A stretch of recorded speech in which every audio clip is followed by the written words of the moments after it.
রামনবমী উপলক্ষে বিশাল শোভাযাত্রা new town থেকে সল্টলেক হয়ে লেক টাউন যায় এই শোভাযাত্রার উদ্বোধন করেন বিরোধী দলনেতা শুভেন্দু অধিকারী। বুধবার সকালে নিউ টাউন রাম মন্দিরে রামনবমীর পুজো নিয়ে নিউ টাউন থেকে শোভাযাত্রার শুভ সূচনা করলেন বিরোধী দলনেতা শুভেন্দু অধিকারী। বিজেপির স্থানীয় নেতৃত্ব কার্যকর্তাদের সঙ্গে নিয়ে নিউ টাউন থেকে সল্টলেক, তারপর লেক টাউন সহ বিভিন্ন জায়গায় পৌঁছায় এই শোভাযাত্রা। তারপরে শোভাযাত্রা শেষ হয়ে যায়। এর আগে র্যাগিং করে একটা গরিব বাড়ির ছাত্রকে মেরে ফেলার পরে যুব মোর্চার প্রতিবাদে আমি গেছিলাম। আমাকে কিভাবে গাড়ির সামনে এসে মাওবাদী পরিচয় দিয়ে আক্রমণ করার চেষ্টা হয়েছিল আপনারা দেখেছেন, দেখিয়েছেন।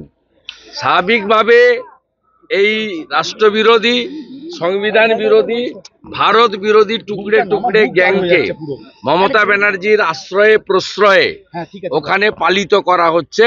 আর এই কাজে মমতা ব্যানার্জির দোসর হচ্ছে সিপিএম, যাদের ঠাকুরদা, জ্যাঠা, দাদু সবাই চীনে থাকে।